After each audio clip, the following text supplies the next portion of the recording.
اللہ الرحمن الرحیم اللہم صلی علی سیدنا و مولانا محمد وعلی آل سیدنا و مولانا محمد کما صلیت علی ابراہیم وعلی آل ابراہیم انکا حمید مجید۔ جی ویورز، پاکستان تحریک انصاف کے چیئرمین جناب عمران خان صاحب نے لاہور میں یعنی زمان پارک میں غیر ملکی میڈیا سے گفتگو کرتے ہوئے فرمایا ہے کہ لگتا ہے کہ جنرل قمر جوید باجوہ کی پالیسی ابھی تک جاری ہے۔ ان کا کہنا تھا کہ رجیم چینج کو پاکستانی قوم نے قبول نہیں کیا۔ ان کا کہنا تھا کہ جیل برو تحریک پرامن احتجاج ہے، میرے پاس احتجاج کے اور بھی طریقے ہیں، لیکن پاکستانی معیشت چونکہ بالکل تباہ حال ہو چکی ہے، اس لیے میں نے یہ پرامن احتجاج یعنی جیل برو تحریک کا اعلان کیا۔ تو ان کا کہنا تھا کہ جنرل باجوہ نے لابنگ کر کے حسین حقانی اور دوسرے لوگوں کو رکھوایا۔ مانتا ہوں کہ باجوہ کو ایکسٹینشن دینا میری ایک صریح غلطی تھی۔ انہوں نے کہا کہ یہ لوگ امریکہ میں میرے خلاف لابنگ کرتے رہے۔ عمران خان کا کہنا تھا کہ آئین میں واضح ہے کہ 90 دن میں انتخابات ہونے چاہیے، جبکہ حکومت توشہ خانہ میں پھنس گئی ہے۔ عدالت نے توشہ خانہ کی تفصیل مانگی تو انہوں نے تفصیل دینے سے انکار کر دیا۔ ان کا کہنا تھا کہ کیا کوئی وجہ بتائے گا کہ کیوں ڈالر اور پیٹرول 100 روپے مہنگا ہو گیا ہے۔ انہوں نے کہا کہ ہم دہشت گردی کے متحمل نہیں ہو سکتے، لیکن افغان طالبان پاکستان کے مخالف نہیں۔ انہوں نے مزید کہا کہ جب قانون کی عملداری ہوگی تو ملک آگے بڑھے گا۔ ایسی انتقامی کارروائیاں پہلے کبھی نہیں دیکھی جو پی ٹی آئی کے خلاف کی جا رہی ہیں، اور پی ٹی آئی کے ساتھ ساتھ ان کی جو اتحادی جماعتیں ہیں، پرویز الہی صاحب اور شیخ رشید صاحب، ان پہ جو انتقامی کارروائیاں کی جا رہی ہیں یہ پہلے کبھی نہیں دیکھی۔ انہوں نے کہا کہ انشاءاللہ 2 ہفتوں میں صحت یاب ہو جاؤں گا۔ اس گورنمنٹ نے تو جو غریب عوام کے لیے ہم نے صحت کارڈ ایشو کیا ہوا تھا اس کو بھی بند کر دیا۔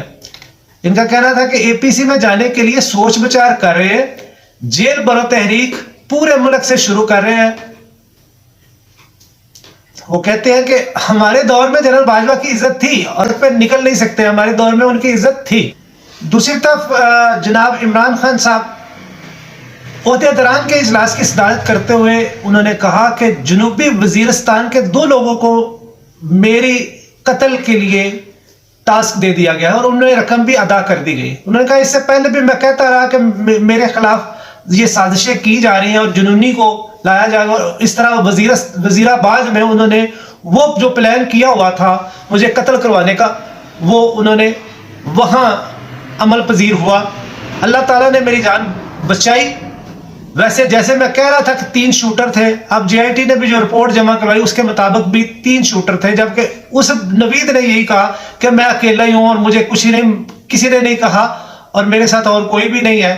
جیسے رٹی رٹائی چیزیں اسے بتائی گئی، جیسے اس کو ویڈیوز اس کی بنوائی گئی اور پھر اس کو واٹس ایپ گروپس کے ذریعے شیئر کر دیا گیا، یہ وہ ساری گنونی سازش تھی جو میں پہلے بھی بتا چکا تھا۔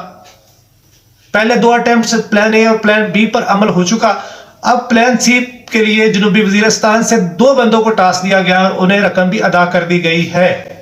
انہوں نے کہا کہ اس کے تمام ثبوت میرے پاس ہیں، اب وقت آئے گا جب وہ پیپلز پارٹی والے شریک چیئرمین جناب آصف علی زرداری صاحب کہیں گے کہ جی ہم مقدمہ کرتے ہیں۔ پتہ نہیں انہوں نے 15 دن کا ڈیفرمیشن دیا تھا کہ 15 دن میں آپ اپنی غلطی تسلیم کر لیں، معذرت کر لیں، تو ہم ہر جانے کا دعویٰ نہیں کریں گے، کیس نہیں کریں گے، لیکن اگر وہ 15 دن گزر گئے تو وہ ڈیفرمیشن کا کیس وہ تو انہوں نے اعلان کہا دیا تھا کہ آپ آؤ تو صحیح عدالتوں میں دیکھوں گا، میرے پاس ثبوت موجود ہیں۔ دوسری طرف شیخ رشید صاحب کی ضمانت بعد از گرفتاری مسترد کر دی گئی، اور جو جج صاحب ہیں انہوں نے فیصلہ کیا دیا، وہ کہتے ہیں کہ جی چونکہ انہوں نے ڈسٹرکٹ اینڈ سیشن کورٹس اسلام آباد کے جوڈیشل مجسٹریٹ جناب عمر بشیر نے 7 صفحات پر مشتمل تفصیلی فیصلہ جاری کیا۔ فیصلے میں کہا گیا کہ ملزم کے وکیل کے مطابق انٹرویو 29 جنوری کو نشر ہوا، جبکہ مقدمہ 27 جنوری کو درج ہوا۔ یعنی وہ کہتے ہیں 2 دن پہلے ہی مقدمہ درج ہو گیا، انہیں یعنی پہلے ہی الہام ہو گیا کہ شیخ رشید نے 2 دن بعد یہ بات کرنی ہے۔ شیخ رشید پر مقدمے میں لگی دفعات غیر قانونی ہیں۔ تفصیلی فیصلے میں کہا گیا کہ وکیل کے مطابق سابق صدر آصف علی زرداری نے شیخ رشید پر مقدمہ درج نہیں کیا۔ پیپلز پارٹی کے شریک چیئرمین نے صرف عمران خان کے خلاف حد کی عزت کا مقدمہ درج کیا۔ فیصلے میں بتایا گیا کہ پراسیکیوٹر کے مطابق شیخ رشید نے اپنے جرم کو بار بار دہرایا۔ فیصلے میں مزید کہا گیا کہ اسلام آباد ہائی کورٹ نے شیخ رشید پر مقدمہ درج کرنے سے متعلق کوئی فیصلہ نہیں دیا۔ انٹرویو میں شیخ رشید نے عمران خان کے بیان کا حوالہ نہیں دیا، یعنی وہ جج صاحب کہتے ہیں کہ انہوں نے حوالے نہیں دیا کہ عمران خان نے یہ کہا۔ تفصیلی فیصلے میں یہ بھی کہا گیا کہ پراسیکیوٹر کے مطابق شیخ رشید نے ٹی وی پر قتل کی سازش کا جو بیان دیا وہ بذات خود دیا، ان کا بیان دونوں سیاسی جماعتوں کے درمیان اشتعال کو فروغ دیتا ہے۔ عدالتی فیصلے میں کہا گیا کہ اگر شیخ رشید کو صرف ضمانت پر حق کیا گیا تو وہ جرم کا اعادہ کریں گے، یعنی باہر آ کر دوبارہ یہی پھر جرم کریں گے، پھر الزامات لگائیں گے۔ سابق وفاقی وزیر نے موجودہ وزیر داخلہ اور وزیر خارجہ کے لیے نازیبہ الفاظ استعمال کیے۔ فیصلے میں کہا گیا کہ پراسیکیوٹر کے مطابق پراسیکیوشن جنہوں نے کی، یعنی کہ 2 دن کا جسمانی ریمانڈ لیا، جوڈیشل پہ بھی رہے، تو ان کا جو پراسیکیوشن جو کر رہے تھے ان کا یہ خیال ہے کہ شیخ رشید نے نازیبہ الفاظ استعمال کیے وزیر داخلہ یعنی رانا ثناءاللہ کے بارے میں بھی اور بلاول بھٹو زرداری کے بارے میں بھی، اور شیخ رشید کے نازیبہ الفاظ کی ویڈیو سوشل اور الیکٹرانک میڈیا پر وائرل ہیں۔ ان کی جانب سے استعمال کیے گئے نازیبہ الفاظ ہرگز قابل قبول نہیں۔ تفصیلی فیصلے میں کہا گیا کہ پراسیکیوٹر کے مطابق شیخ رشید کے مختلف بیانات جرم دہرانے کے مترادف ہیں۔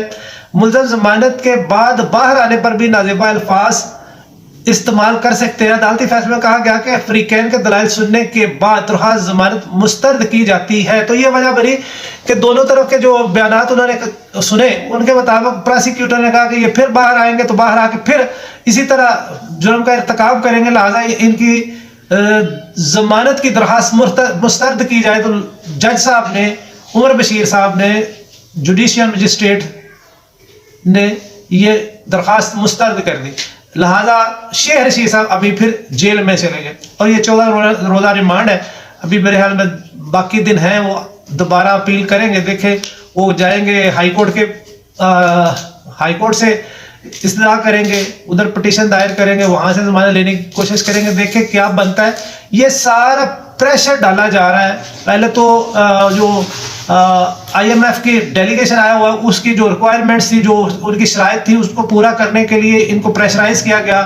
پھر اس کے بعد آپ کو پتہ ہے کہ شیخ رشید کے بعد پھر پرویز الہی کے گھر بھی چھاپے مارے جا رہے ہیں، ان کو بھی پکڑ دکڑ شروع ہو چکی ہے۔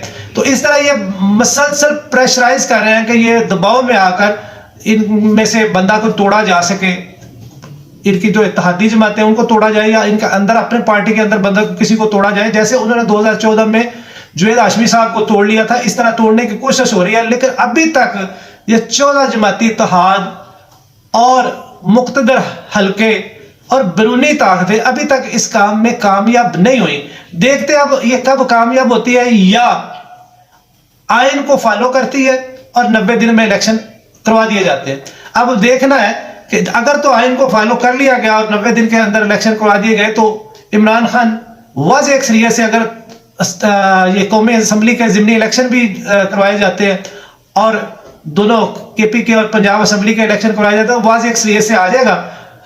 اگر روڑے اٹکائے نہ گئے، اور روڑے اٹکانے کے باوجود بھی واضح اکثریت نظر آ رہی ہے، یہ صرف پبلک کو ہی نہیں نظر آ رہی، یہ پوری دنیا کی طاقتور حلقوں کو بھی اور اندرونی طاقتور حلقوں کو بھی اور ان تمام جماعتوں کو جو اس وقت حکومت میں، ان سب کو پتا ہے کہ ہم ہارے ہوئے ہیں اور وہ سویپ کیا ہوا ہے، لیکن یہ برداشت نہیں ان سے ہو رہا کہ ہم اس طرح الیکشن میں جائیں۔